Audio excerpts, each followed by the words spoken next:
This flavorful 5-color deck focuses on WUBRG spells and synergies. The path to victory in this build is achieved through combat.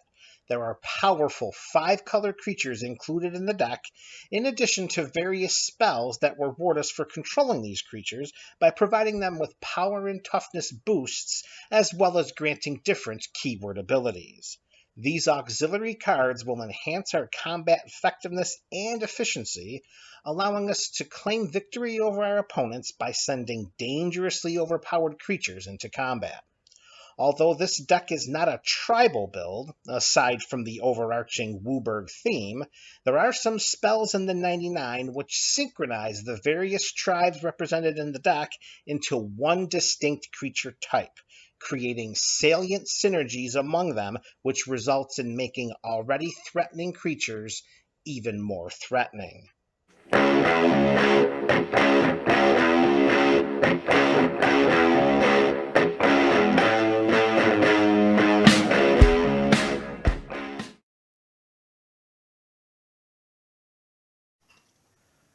Hello and welcome to MTG Burgeoning, your channel for all things Magic. In this deck tech, we are going to explore a WUBRG Tribal deck helmed by the general Morophon the Boundless. Morophon the Boundless is a 6/6 legendary shapeshifter with a mana value of 7. It has the Changeling mechanic, which means it's every creature type at all times.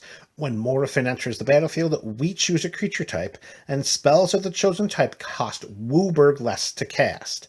This effect reduces only the amount of colored mana we pay, and as an additional bonus, creatures we control of the chosen type get a power and toughness boost of +1/+1. This deck wants to cast WUBRG spells from the creatures, from the instants, from the enchantments, from the sorceries, as many WUBRG spells as we can fit in this deck, all synergized by Morophon the Boundless and the Changeling mechanic. So let's begin by talking about the WUBRG creatures that are included in this deck. The first is Chromanticore. It costs WUBRG to cast as a creature, but if we so choose to cast it for its Bestow mechanic, it becomes an aura with Enchant Creature. If for some reason this aura makes it onto a creature and then it becomes unattached from the creature, then the Bestow mechanic reads that Chromanticore becomes a 4/4 flying first strike vigilant trampling lifelink.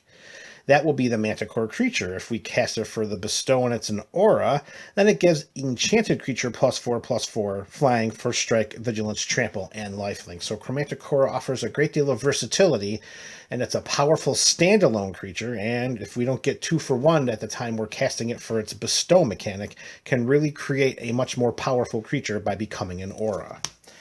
Chromanticore is a creature of WUBRG variety, number 1. Number 2, we have Chromat, the famed 5-color legend all the way back from Apocalypse. It's a 5/5 with a host of activated abilities. For Orzhov money, we can destroy target creature blocking or blocked by Chromat. For Izzet mana, we can give Chromat flying until end of turn. For some Golgari mana, we can regenerate Chromat. For Boros, we can give Chromat +1/+1 till end of turn. And for some Simic, we can put Chromat on the top of our library.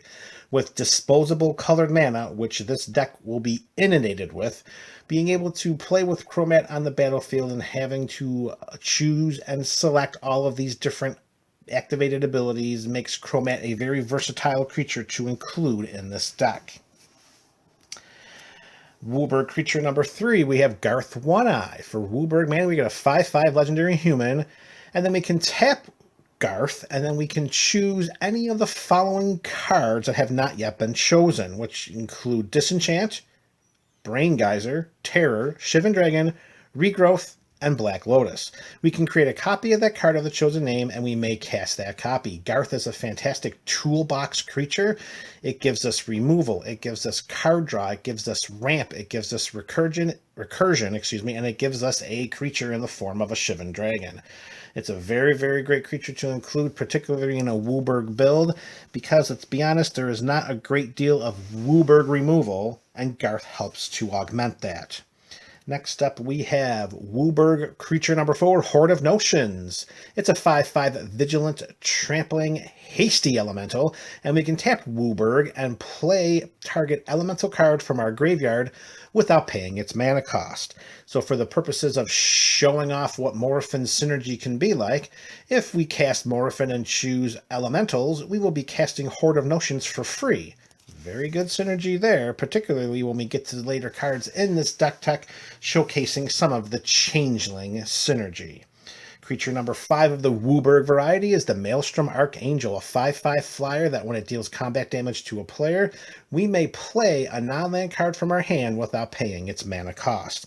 Because we have such high mana value spells in this deck, it being a WUBRG deck, the majority of the spells are at least 5 mana. Getting to cast some free spells by sending Maelstrom Archangel into combat will only help to further our game plan and solidify our board state. Next up, we have Niv-Mizzet Reborn, a WUBRG for a 6/6 flyer. Admittedly, this is not going to generate a huge amount of card advantage when it ETBs, because there are so many spells in this deck that are WUBRG, and not necessarily what Niv-Mizzet Reborn is looking for with respect to color pairs.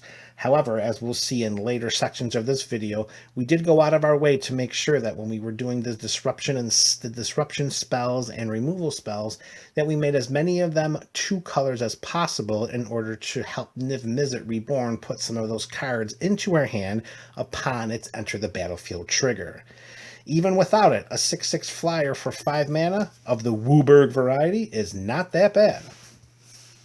Alright, creature number 7, we have the Reaper King. We are only ever going to pay 5 for this spell. We are never going to pay the 10 that the mana cost of this spell indicates. This is a WUBRG deck, and we will have no problem generating WUBRG mana. It's a 6/6 legendary Scarecrow. Other Scarecrows we control get +1/+1, and whenever another Scarecrow comes into play under our control, we will destroy target permanents. It may not seem like a very strong inclusion because you need other Scarecrows to activate that powerful last ability. However, this deck tech isn't finished yet, so let's just see how powerful the Reaper King can become when we add some more Scarecrows to the deck. Next up, so much of what we said about the Reaper King can also apply to our next WUBRG creature, and that is Scion of the Ur-Dragon. For WUBRG mana, we got a 4/4 flyer that we can tap 2 and search our library for a dragon card and put it into our graveyard. If we do, Scion becomes a copy of that card until end of turn. So for the purposes of clarity, at this moment, we only have Niv-Mizzet as any other dragon in this deck tech. However, like I had said, what we said about Reaper King is also going to apply to Scion of the Ur-Dragon. There will be some ways in which to synergize all of the tribes, particularly when we start abusing the Changeling mechanic. And for what we said about the Reaper King and Scion of the Ur-Dragon can also be said about our next crop of creatures, and they are all of the Sliver variety. We have the Hive Lord, giving all of our slivers indestructible. And of course, these slivers are all WUBRG. We've got the Legion, giving all slivers +1/+1 for each other sliver in play. Next, we have the Sliver Overlord, the 7/7 that lets us tap 3 to search our library for a sliver, reveal it, and put it into our hand. And we can also tap 3 to gain control of target sliver. Again, a lot of these synergies are going to make sense when we get the complete deck tech online. And we have the Sliver Queen, the original, the very first 5-colored sliver, the very first 5-color legend in Magic's history. 7/7, tap 2, put a Sliver Baby into play. It's a 1/1 colorless creature. And the last sliver is the first sliver. WUBRG colors, of course. It has Cascade, and it gives sliver spells we control Cascade. Again, keeping in mind, we are not yet done with this WUBRG Tribal deck tech. With the slivers out of the way, now let's go back to our other WUBRG spells. We're going to start with a Bringer series. Bringer of the Blue Dawn. Now, do not freak out. Although the mana value is 7 and 2 blue, we will never pay that because we can pay WUBRG instead of the 7/2 blue. And when we do, we get a 5/5 Trampler that lets us draw 2 cards during our upkeep. So with the Bringer of the Blue Dawn on the battlefield and under our control, we're drawing 2 cards at the beginning of our upkeep, and we're drawing a card for card of turn. 3 cards, Bringer of the Blue Dawn for WUBRG. You are definitely in this deck. Staying with the Bringer clan, we've got Bringer of the Black Dawn. Again, we are not paying 7 and 2 black. We'll pay WUBRG and get a 5/5 Trampler, where at the beginning of our upkeep, we Vampiric Tutor. We pay 2 life, we search our library for a card, shuffle our library, and put that card on top of it. So we have our own way in which to Vampiric Tutor at the beginning of every one of our upkeeps. Bringer of the Black Dawn is too valuable not to include in this WUBRG build. And the third and last Bringer in this series that we are including in this deck tech is Bringer of the Red Dawn. Again, 7 and 2 red, not going to happen. We're going to pay WUBRG, we're going to get a 5/5 Trampler, and at the beginning of our upkeep, we're going to untap target creature and gain control of it until end of turn. The creature gains haste until end of turn. Bringer of the Red Dawn is going to cause a great deal of disruption on the battlefield and gives us an extra attacker every turn as long as there are creatures under our opponent's control. All right, next WUBRG spell. This is not so much a creature as it is a spell. Well, actually, it's both. It's Esika, God of the Tree. Now, for 1 and 2 green, it's a 1/4 Vigilant God that taps for 1 mana of any color, and it also gives that ability to other legendary creatures we control, in addition to Vigilance. And as we've seen here with this very first row, we have a lot of legendary creatures. However, Esika, God of the Tree, as powerful as the front side is, that is not her primary inclusion. Her primary inclusion in this deck is because of the Prismatic Bridge. For WUBRG, we get a legendary enchantment that reads, at the beginning of our upkeep, we reveal cards from the top of our library until we reveal a creature or planeswalker card. Put that card onto the battlefield and the rest onto the bottom of our library in a random order. So by casting the Prismatic Bridge, we allow an extension of our casting net to include any one of the creatures that we've already showcased here during this deck tech to go right into play for free. And with the Prismatic Bridge being an enchantment, it also makes things a little more difficult from the purposes of removal, because not every player at the EDH table is concerned with removing enchantments. All right, we are almost done with this subsection of the deck tech. Continuing with our WUBRG spells, we have Genju of the Realm.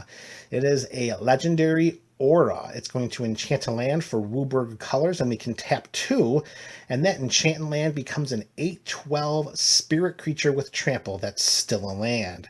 And this also has a wonderful built-in Rancor-like ability that when enchanted land is put into a graveyard, we may return Genju of the Realm from our graveyard to our hand. So if we cast this onto one of our lands and then activate it to become a creature and then it dies in combat, we get Genju of the Realm back to our hand in order to enchant onto another one of our lands. Genju of the Realm could potentially act as one of the win conditions in this deck. Speaking of WUBRG enchantments, we also are going to include a copy of Maelstrom Nexus. The first spell we play each turn has Cascade, because why not cast 1 spell when you can cast 2? Maelstrom Nexus will help us to outvalue and outpace our opponents at the commander table. All right, a few spells remain. The next one is a sorcery of WUBRG variety, and it's called Last Stand. Target opponent will lose 2 life for each swamp we control. Last Stand deals damage equal to the number of mountains we control to target creature. We create a 1/1 green sapperling creature token for each forest you control. We gain 2 life for each plains we control, and then we draw a card for each island we control, then discard that many cards from our hand. With so many spells yet to be disclosed during this showcasing of this deck tech that have the ability to give all of our lands every land type, casting Last Stand with any number of those spells on the battlefield and under our control will make Last Stand even more valuable than the card is right now. Imagine casting this by having 5 of each land type on the battlefield. Suddenly, an opponent's losing 10 life, we're looting 5 cards, we're creating 5 tokens. You get the idea. Last Stand is a sneaky potential win con in this deck. And the last 2 spells are a couple of tutor-like cards that are included for their WUBRG synergy. The first is Bring to Light. Again, initially, that mana value of 3 in green-blue, we are never casting this for 3 in green-blue. We are casting this for WUBRG colors, white, blue, black, red, green. And when we do, we search our library for a creature, instant, or sorcery card with converted mana cost less than or equal to the number of colors of mana spent to cast the spell, exile that card, and then cast it without paying its mana cost. So for the purposes of this deck, Bring to Light reads, search your library for a creature, instant, or sorcery card with converted mana cost of 5 or less, and cast it without paying its mana cost. Beautiful. We can Bring to Light any one of the creatures on that top row just by tapping WUBRG and casting that spell. And the last spell for this subset of cards is Conflux. It's a sorcery for 3 and WUBRG, and we search our library for a white card, a blue card, a black card, a red card, a green card. So we're searching our library for 5 different cards. We reveal those cards and put them into our hand. Conflux for the great investment of 8 mana, and I know that that mana value seems very intimidating. However, remember, we have yet to complete this deck tech, and that will not be a problem for us to cast. Particularly if we follow Conflux up after casting Morophon, and we get every one of the slivers that we just showcased. We cast Morophon for 7. Next turn we untap. We cast Conflux for 8. We get every one of the slivers, and we already named the slivers with Morophon as it comes into play. And then we start to cast all of our slivers with Cascade, as the first sliver is the first one we cast, and then we just take complete control of the table. These are the WUBRG spells of this deck tech.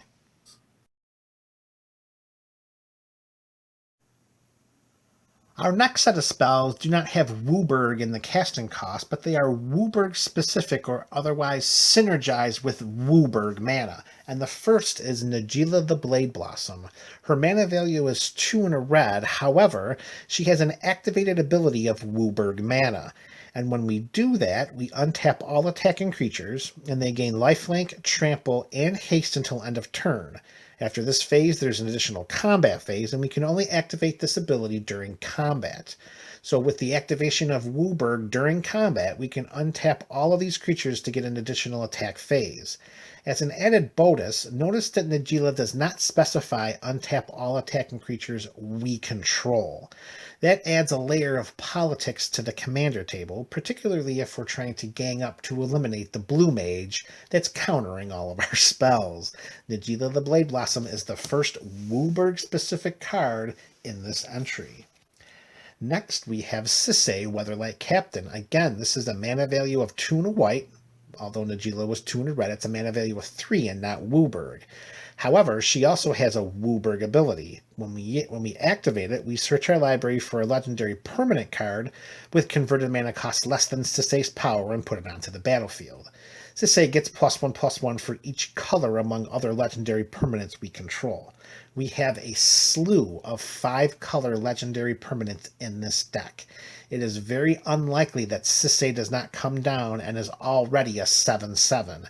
And then we can utilize the WUBRG activated ability and search our library and tutor up another powerful permanent to put right into play, as long as it's legendary and has a CMC that's at least equal to Sisay's power. Sisay is number 2 in this list. Number 3, again with another activated ability of the WUBRG concern, is General Tazri, 4 and a white. And her activated ability allows ally creatures we control to get +X/+X until end of turn, where X is the number of colors among those creatures. And yes, at this moment right now, we have not shown one other ally creature in this deck tech. However, I promise you, as we get closer and closer to the completion of this deck tech, you will see exactly where these intertribal changeling shenanigans will synergize. As a bonus, when General Tazri ETBs, we can search our library for an ally creature card, reveal it, and put it into our hand. Again, as of this moment, there are no other allies in the deck. However, I promise you that WUBRG ability of +X/+X, giving all of our WUBRG creatures +5/+5, will not be forgotten. General Tazri is WUBRG specific card number 3. Speaking of WUBRG specific, we can't have a WUBRG deck without playing with a copy of Legacy Weapon. Legendary artifact for 7 mana. We can tap WUBRG to exile target permanent. That's it. And I promise you again, we will have many, many ways to tap for WUBRG that's just not out of our land base. If Legacy Weapon we put into our graveyard from anywhere, we reveal it and reveal it and shuffle it back into our library instead, which is a good thing because Legacy Weapon is going to really help to stabilize our board in a deck that admittedly is a little weaker on the removal and disruption because of the lack of WUBRG synergies that we have because of the theme of our deck. So Legacy Weapon is going to act as one of our primary removal one of our primary removal effects by just tapping a WUBRG and exiling target permanents. We get a current effect for a WUBRG, not too shabby. All right, next spell, number 5 of this subset, we have Jodah Archmage Eternal. 1 blue, red, and a white, but again, that's not what we're focusing on. We're focusing on the lower portion of the card in the middle frame. We may pay WUBRG rather than pay the mana cost for spells that we cast. Although at this point in time, the majority of our spells are WUBRG or less, there are a few spells that are a bit higher, one of them being the Legacy Weapon. So if we can get Jodah into play early in the game, we can definitely use our WUBRG mana to save some of the mana that we would be generally casting on spells that have a CMC greater than 5. Legacy Weapon being one of those spells. Our general, Morophon the Boundless, being one of those spells. All right, next up as we continue with our WUBRG specific spells, we have Knight of New Alara. Again, 2 green and a white, that's not the part we're most concerned with. The part that's so attractive of Knight of New Alara is that each other multicolored creature we control gets +1/+1 for each of its colors. So any of our WUBRG creatures, you're getting +5/+5 just because Knight of New Alara is on the battlefield and under our control. That's a fantastic investment for just 2 in a Selesnya. All right, next up we have All Sun's Dawn. And now again, the mana value is 4 and a green, but that's not the WUBRG specificity that we're looking for. This is a sorcery that for each color, we return up to 1 target card of that color from our graveyard to our hand, and then we exile All Sun's Dawn. So we're going to get a white, a blue, a black, a red, and a green card. Most likely we'll be getting 5 different WUBRG spells from our graveyard right to our hand. Or most likely there'll probably be some other combination of WUBRG and other colored spells. But however, we have All Sun's Dawn is definitely going to be just for an investment of a WUBRG. We don't even have to pay WUBRG for this spell, but we're able to return 5 cards from our graveyard right to our hand. All Sun's Dawn is a sneaky good recursion card to include in this deck. All right, next we have Ramos Dragon Engine. It is a it's a legendary artifact creature dragon. It's a 4/4 flyer for 6 mana. Whenever we cast a spell, Ramos gets a +1/+1 counter on it for each of those spells' colors. So if Ramos is in play and we cast any one of our WUBRG spells, 5 counters on the Ramos immediately. We can remove 5 of those counters to add double WUBRG to our mana pool. We can only do this once each turn. However, it becomes a numbers game when we have Ramos on the battlefield and we're casting these WUBRG spells. Imagine Ramos is in play. We cast a WUBRG creature. 5 mana. We put 5 +1/+1 counters on Ramos. We remove 5 of those counters to get double WUBRG. Cast 2 more WUBRG spells, put 10 more counters on Ramos. Suddenly, not only is Ramos producing this insane amount of WUBRG mana, but now Ramos is becoming a threat as a flying dragon that just keeps getting bigger and bigger. We can look at Ramos not just as a mana generating engine, we can also look at Ramos as a potential win condition. All right, and the last card for this subsection of this deck tech, it's Scion of Draco. We're never going to pay 12 for this spell. We will only ever pay 2, and that's because Scion of Draco has the domain mechanic, which means this spell costs 2 less to cast for each basic land type among lands we control. We will never pay more than 2 for Scion of Draco. And Scion of Draco is a 4/4 flyer, and each creature we control has Vigilance if it's white, Hexproof if it's blue, Lifelink if it's black, First Strike if it's red, and Trample if it's green. So Scion of Draco, in combination with any of our WUBRG creatures, gives each one of those creatures Vigilance, Hexproof, Lifelink, First Strike, and Trample. All for 2 mana. Scion of Draco, you are a welcomed addition to this Morophon the Boundless WUBRG Tribal deck.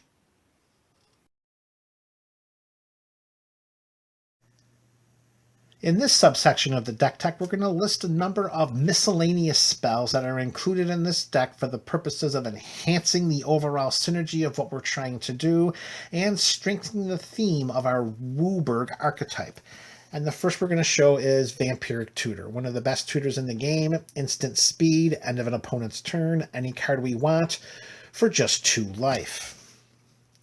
And if there's any tutor that's more powerful than the Vampiric Tutor, it may be the Demonic Tutor. 1 and a black at sorcery speed, any card from our library, right to our hand. Those 2 tutors are being included. Additionally, we're going to throw in a copy of Lightning Greaves. It's going to be important to protect some of our WUBRG creatures, particularly if they have any effects or abilities that we're really utilizing to push our game plan. Morophon could be one of those targets, but there are a lot of other WUBRG creatures that would be beneficial, that would benefit having a Lightning Greaves equipped to it. Next up, and again, for the purposes of protecting our WUBRG spells, our WUBRG creature spells, we're going to include a copy of Rhythm of the Wild. Creature spells we control can't be countered. It's 1 in Gruul, and non-token creatures we control have Riot, which means they'll ETB with either haste or a +1/+1 counter. Now, most of our WUBRG creatures are already very, very powerful 5/5 or bigger, so more likely than not, we're going to be choosing haste to get them into combat as quickly as possible. But let's not mistake the power of not having our creature spells that we control get countered. So Rhythm of the Wild will help to protect our WUBRG spells. Speaking of utilizing our creatures as they enter the battlefield, similar to what Riot does for Rhythm of the Wild, we're going to also play with a copy of Garruk's Uprising. It's 2 and a green, and when it enters the battlefield, if we control a creature with power 4 or greater, draw a card. We have tons of creatures with a power 4 or greater. It will be very unlikely that Garruk's Uprising ETBs without us drawing a card. This gives creatures we control trample, which again is great because we have big power and toughnesses stretched across the majority of creatures in this deck.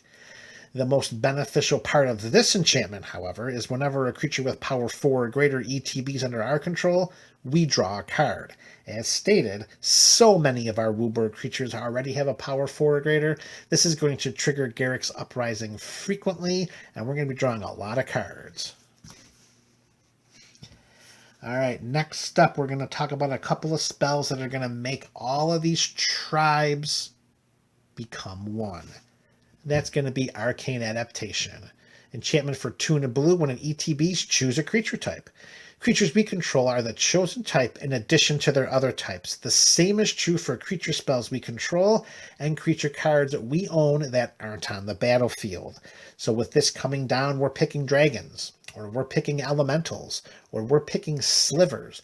We're picking some of the creature types that are going to be the most powerful throughout our deck that can help to further synergize all of the WUBRG mechanics that they have in addition to what their tribes give to each other.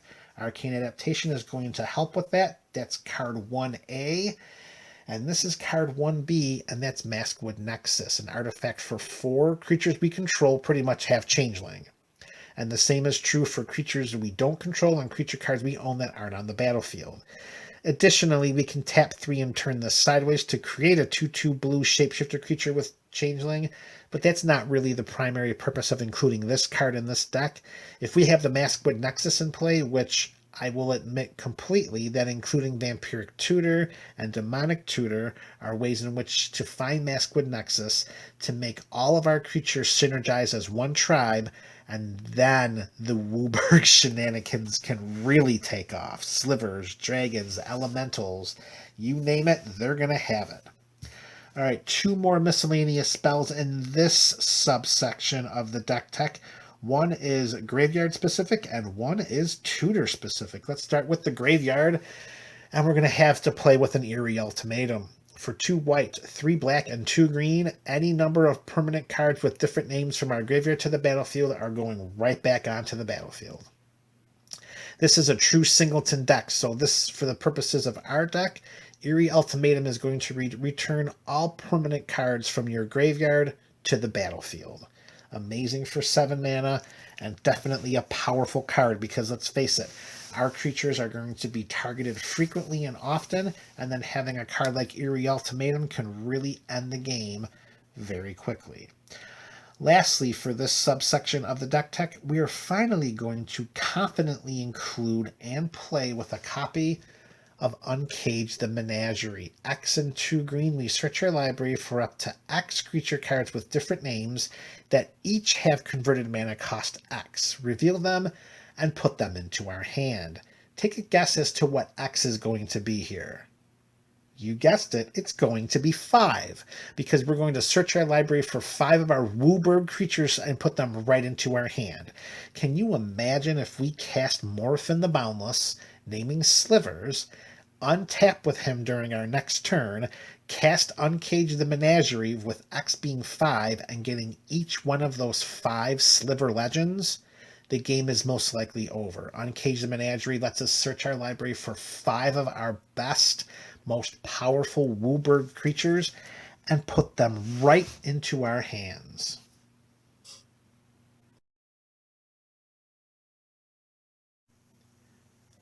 In this section of the deck tech, we're going to talk about our disruption and removal spells. Now, as we mentioned earlier during the introduction of our WUBRG creatures, we tried to skew our removal and disruption spells to 2-color card combinations so that when Niv Mizzet Reborn ETBs, we can try to take advantage of some of his card drawing ability. So most of these spells are going to be 2-color.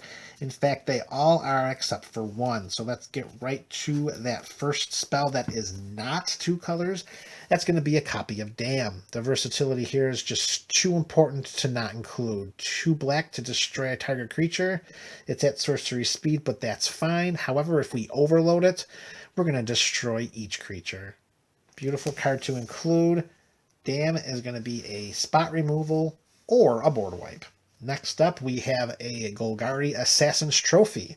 This is going to be fantastic. It's never a great thing to gift one of our opponents with a free basic land. However, sometimes the board state necessitates the destruction of a permanent in order to keep going with our own game plan. And sometimes that free land, it's not as important as getting rid of a troublesome or problematic permanent or enchantment or artifact. And in some instances, opponents may not even have any basic lands to fetch out. Next, we're going to play with a copy of Anguished Unmaking. It's an Orzhov color, and we're going to have 1 white and a black. We'll exile any non-land permanent. We lose 3 life to do so, but again, similar to what we said about Assassin's Trophy, sometimes a permanent just has to go. Next, we'll play with Bedevil, a Rakdos card. We destroy target artifact, creature, or planeswalker. The versatility of selecting one of 3 different card types and the fact that it's in 2 colors makes including Bedevil very, very beneficial in this deck. Next, we're going to play with Utter End, another Orzhov spell. This time we're not going to lose any life. We'll pay 1 additional colorless mana to exile target non-land permanent. Another board wipe, this one of Azorius variety. We have Supreme Verdict. 1 double white and a blue. It can't be countered. Destroy all creatures. Another Azorius board wipe, this one a little more beneficial to us, is Time Wipe. For just 1 more colorless mana than what Supreme Verdict costs, we return a creature we control to our hand, then we destroy all creatures. Like I've been saying, our WUBRG creatures are just too valuable. Let's get one of them into our hands before we wipe the board. And lastly, our last removal and disruption spell is going to be one of a modal variety, and we're going back to the colors of Orzhov once more for Merciless Eviction. For white and a black, we pick one. We exile all artifacts, exile all creatures, exile all enchantments, or exile all planeswalkers. And those are our removal and disruption spells.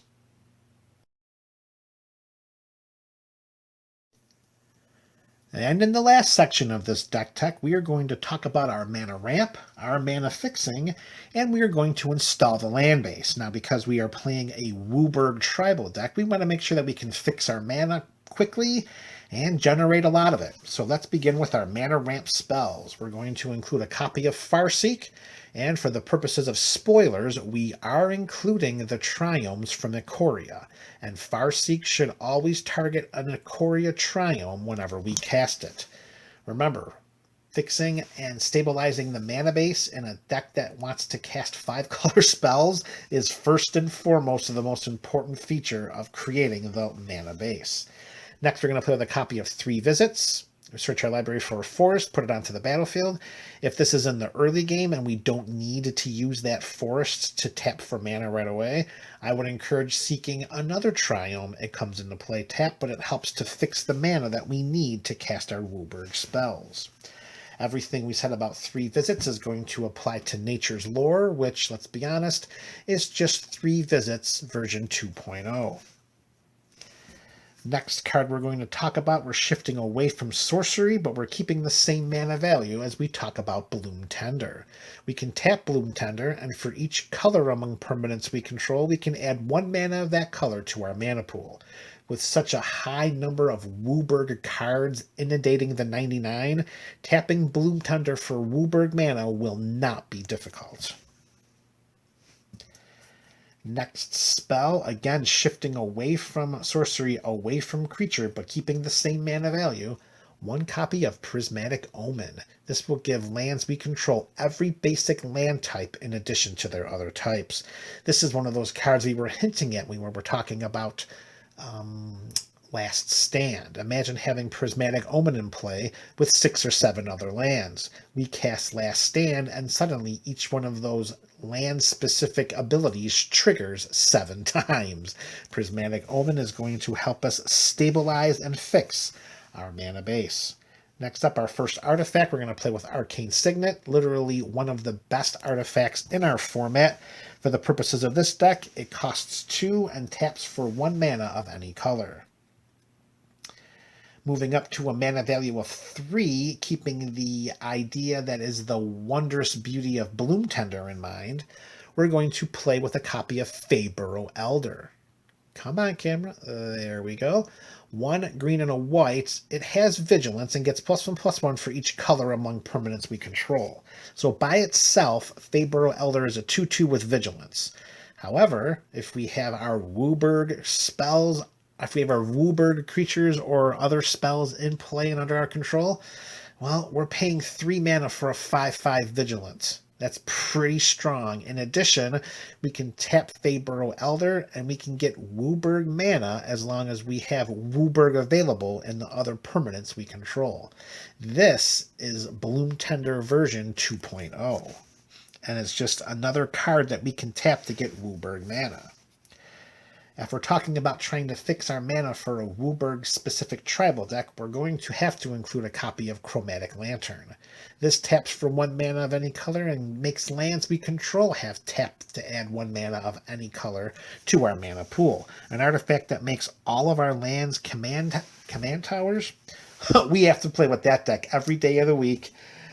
We have to play with that card in this deck every day of the week and twice on Friday Night Magic. Next up, we're going to include Fist of Suns. This is just included for the purposes of redundancy. We already included Jodah Archmage Eternal to allow us to cast all of our spells for just WUBRG. Just including Fist of Suns is just another way in which to make sure that we can utilize our WUBRG mana to the best of its abilities. All right, one of the most unheralded and often in need of more love artifacts in the format, Prismatic Geoscope. Yes, it has a mana value of 5, and yes, it does ETB tapped. Hopefully, those are things that aren't going to set us back too much when we cast the spell, because its upside is through the roof. It has the domain mechanic, which means we can tap it and add X mana in any combination of colors to our mana pool, where X is the number of basic land types among lands we control. We're playing with the full number of triomes from Ikoria. We're going to have the full number of shock lands. We're going to have basic lands. We're going to have spells that allow us to have our lands become every land type. We are going to tap Prismatic Geoscope for WUBRG mana. It's only a matter of when we get it onto the battlefield, and is it going to be able to be utilized quickly enough to really benefit investing 5 mana into something that does nothing when it ETBs. I'm going to say yes, it will, but the upside is too strong. And by the way, that's permanent card number 3 that can tap for WUBRG mana. Permanent card number 4 is Giganta the Wellspring. 4 and a Gruul. It's not going to be a companion in this deck because, well, we have some spells in this deck that have double mana symbols, so we don't want to include Giganta as a companion. But Giganta in the 99, oh, that's just aces. It's a 5/5 that we can tap, and we can create WUBRG mana. There is a slight limitation here, as it's restricted to only paying mana-colored spells, so we can't use it to pay any generic mana costs. However, we have a large number of WUBRG spells that Giganta the Wellspring can tap and pay for without any hesitancy. And the last mana ramp spell that we're going to include in this little subsection before we get to the installation of the land base, Chromatic Orrery. Mana value of 7. Yeah, that's high. The mana value on that is high. However, as we've already seen, we've already showcased 4 permanents that can each tap for WUBRG mana under the right conditions. Chromatic Orrery says we may spend mana as though it were mana of any color, so that fixes our WUBRG spells perfectly. We can tap this for 5 colorless mana, which, because of the first line of text, for the purposes of this deck, we can tap this for WUBRG mana. Again, awesome. And then lastly, we can tap 5, tap this, and draw a card for each color among permanents we control. We're playing a WUBRG Tribal deck, so it will be very easy for us to tap 5, tap this, and then draw 5 cards. Chromatic Orrery, Burgeonite fans, is the 5th permanent card that can tap for WUBRG mana in this deck. And that completes the list of spells. We have 60 spells, 1 commander, and now we have 39 lands, and here they are. We are going to play with 1 basic land of each land type. We got a plains, an island, a swamp, a mountain, and a forest. I always want to make sure I include those lands in every 5-color deck, minimally 1 per copy, or minimally 1 copy per land, just so that we don't miss out on any Field of Ruin or any of those other effects that's, group hug that lets a player search their library for a basic land and put it into play. Don't want to fall behind just because we don't want to play with some basic lands. As mentioned earlier, here are the 5 triomes from Ikoria, so those are going in there. Those are our first 10 lands. Also mentioned were the 10 shock lands, and those are all going in. All 10 shock lands, those babies are going in. And that's now 20 lands. 5 basics, 5 triomes, 10 shock lands. And now we're going to include the full complement of fetch lands in order to tutor up the basics, to tutor up the triomes, and or to tutor up the shock lands. All 10 fetches are going in for the purposes of smoothing out the mana base and fixing our cards, or fixing our lands, so that we can cast all of our WUBRG spells. That's 30 lands. That leaves us with 9 lands to go, and I can promise you, because of the focus of this deck, there are not going to be any lands included in the 99 that only tap for colorless mana. So let's begin with the best land in the format. 1 copy of Command Tower is going in. No restrictions, no limitations, taps for 1 mana of any color. Reflecting Pool is also going in, and because of all of the number of lands that we have that we've already talked about, including Command Tower and all 10 of the shock lands, it seems highly unlikely that Reflecting Pool does not become Command Tower number 2. Speaking of Command Tower, we're going to include a copy of Mana Confluence. We have to pay a life for the mana, but we get 1 mana of any color. Next land included in this little subset of 5-color lands is going to be a copy of Forbidden Orchard. It taps for 1 mana of any color, and when we do tap this, we have to give an opponent a 1/1 colorless spirit creature token. For me, I'm fine with that, just for the simple fact that these spirits, they don't even fly. They're 1/1 colorless spirits that don't fly. What are they, tethered to the ground? So that's just fine. Our opponents can have that for 1 mana of any color. That's absolutely fine with me. All right, next 5-color land is a copy of Path of Ancestry. Now, generally, I stay away from lands that ETB tapped. However, for the purposes of this deck, the benefits outweigh this potential pitfall. We can tap to add 1 mana of any color of our commander's color identity, which, of course, because it's Morophon, it's 1 mana of any color. When we spend this mana to cast a creature spell that shares a creature type with Morophon, we can scry 1. So every time we tap Path of Ancestry to cast a creature spell, we will always scry 1 because Morophon is a changeling. Morophon is every creature type at all times. So this, for the purposes of our deck, Path of Ancestry reads, tap, add 1 mana of any color, scry 1. That seems like an inordinately powerful land, even though it ETB's tapped. And that is enough to justify keeping Path of Ancestry in the 99, as opposed to not putting it in at all. All right, we're down to 4 cards, 4 lands to go. The next one is Exotic Orchard. It's more likely than not that this will tap for a few colors than it will tap for 5 or 0 colors. So we're going to include it. I think the floor of this card is probably like a Triome, and it comes into play untapped. We can't fetch for it, but still, a land that can come into play and then we can tap it for more than 1 or 2 different colors is definitely worth including in a deck that's specifying WUBRG spells. Next card, the World Tree. Again, this is a land that ETB's tapped. However, the benefits just outweigh that drawback by so much. Just to have 5 other lands when this comes into play, that gives us our WUBRG right there. Because as long as we control 6 or more lands we control have tapped to add 1 mana of any color. So the World Tree fixes our mana just by being in play. It itself taps for green, but that's not the reason why it's in here. It's in here to help fix the mana.